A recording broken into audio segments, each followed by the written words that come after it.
नमस्कार। भारत के higher education system में एक बहुत बहुत बड़ा बदलाव होने जा रहा है।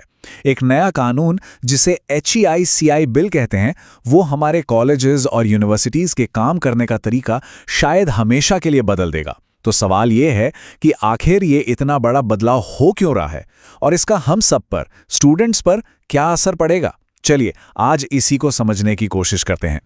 तो इस पूरी चर्चा में हम क्या क्या देखने वाले हैं।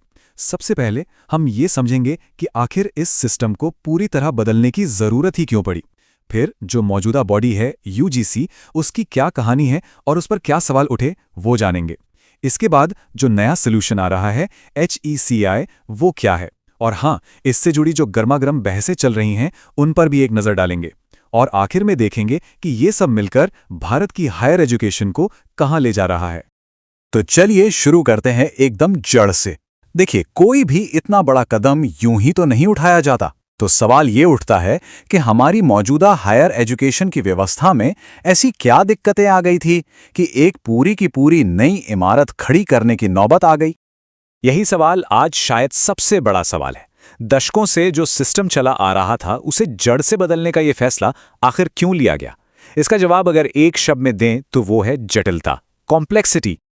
जरा सोचिए, मान लीजिए आप एक कॉलेज चला रहे हैं और आपके ऊपर एक नहीं, दो नहीं, बल्कि तीन बॉस हैं। UGC, AICT और NCTE। सबके अपने अपने नियम, सबके अपने अपने स्टैंडर्ड्स। ये पूरा सिस्टम कंफ्यूजन और लाल फीताशाही के एक ऐसे जाल में फंस गया था जहां छोटे छोटे फैसलों में ही महीनों लग जाते थे। तो ये तो साफ था कि ये सिस्टम अब ज्यादा दिन नहीं चल सकता था। और ये समस्या कोई छोटी नहीं है, बिल्कुल नहीं। जरा ये नंबर देखिए, 4.65 करोड़। अनुमान है कि 2025 तक भारत में इतने स्टूडेंट्स हायर एजुकेशन में होंगे। सोचिए, इतने सारे युवाओं के भविष्य को संभालने वाला सिस्टम अगर खुद ही इतना उलझा हुआ हो तो क्या होगा। इस विशाल संख्या के लिए एक कुशल और मॉडर्न सिस्टम की तो सख्त जरूरत है ही। अच्छा, अब आते हैं उस किरदार पर जिसे इस कहानी से कह सकते हैं कि हटाया जा रहा है। यूनिवर्सिटी ग्रांट्स कमीशन यानी UGC। दशकों तक जो भारत की हायर एजुकेशन का चेहरा रही, वो संस्था आज खुद सवालों के घेरे में क्यों है? आखिर हुआ क्या? और ये दिलचस्प है कि UGC को बदलने की बात कोई नई नहीं है। ऐसा नहीं कि सरकार ने अचानक एक दिन ये फैसला ले लिया। नहीं, आप देखिए, 2009 से एक के बाद एक देश की बड़ी बड़ी शिक्षा समितियों ने, चाहे वो यशपाल कमेटी हो या TSR सुब्रमण्यम कमेटी, सबने एक ही बात कही, UGC को बदलना होगा। तो ये फैसला असल में सालों की बहस का नतीजा है। तो आखिर UGC के साथ असल में प्रॉब्लम क्या थी? देखिए, आरोप काफी गंभीर थे। सबसे बड़ी शिकायत यह थी कि कॉलेजों की संख्या तो बढ़ती गई, पर एजुकेशन की क्वालिटी गिरती गई और UGC उसे रोक नहीं पाई। ऊपर से इतनी ब्यूरोक्रेसी कि हर संस्थान को एक ही डंडे से हाँका जा रहा था। मतलब UGC का मुख्य काम था एकेडमिक एक्सीलेंस को देखना, पर उसका फोकस शिफ्ट होकर सिर्फ ग्रांट्स यानी पैसा बांटने वाली एजेंसी पर रह गया था। ओके, तो ये तो हो गई सारी समस्याएं। अब बात करते हैं सॉल्यूशन की। इन सभी चुनौतियों से निपटने के लिए सरकार एक नया खिलाड़ी मैदान में उतार रही है, जिसका नाम है Higher Education Commission of India यानी HECI। तो ये HECI काम कैसे करेगा? देखिए, इसके 4 मेन पिलर्स हैं।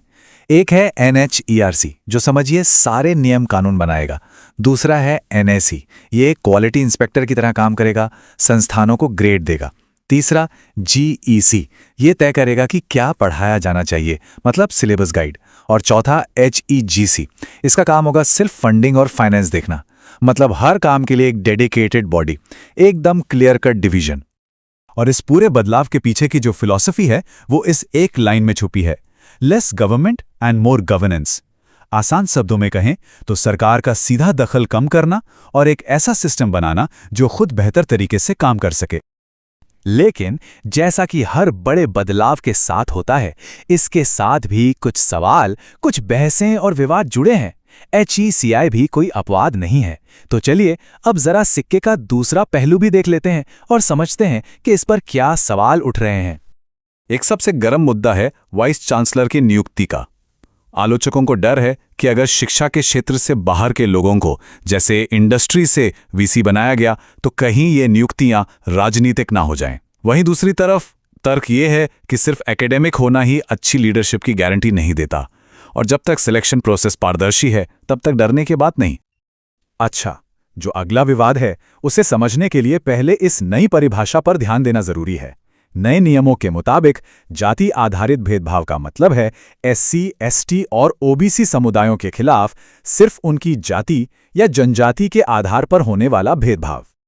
अब इस परिभाषा ने एक नई बहस को जन्म दे दिया है। सवाल ये उठ रहा है कि क्या ये परिभाषा सामान्य वर्ग के छात्रों को भेदभाव के दायरे से बाहर करती है? इस पर मंत्रालय का जवाब है कि नहीं, पीड़ित व्यक्ति की परिभाषा में सब शामिल हैं, किसी को बाहर नहीं किया गया। एक और चिंता यह है कि झूठी शिकायतों पर जो पेनल्टी थी उसे हटा दिया गया है। सरकार का तर्क है कि ये इसलिए किया गया ताकि असली पीड़ित डर के मारे शिकायत करने से पीछे न हटे।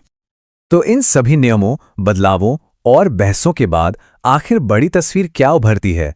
इन सारे सुधारों का असली मकसद क्या है और हम किस दिशा में आगे बढ़ रहे हैं?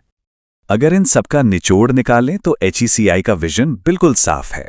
लाल फीताशाही को कम करना, संस्थानों को ज्यादा आजादी देना, उनकी जवाबदेही तय करना, और ये सब कुछ नेशनल एजुकेशन पॉलिसी 2020 के बड़े विजन को पूरा करने के लिए। कुल मिलाकर लक्ष्य एक ही है, हायर एजुकेशन के पूरे गवर्नेंस को बेहतर बनाना। और आखिर में सबसे बड़ा सवाल यही बचता है कि क्या ये नया ढांचा वाकई हमारे विश्वविद्यालयों में एकेडमिक आज़ादी और एक्सेलेंस का एक नया दौर लेकर आएगा, या फिर ये अनजाने में कंट्रोल को और ज़्यादा सेंट्रलाइज कर देगा? इस सवाल का जवाब तो खैर आने वाला वक्त ही देगा।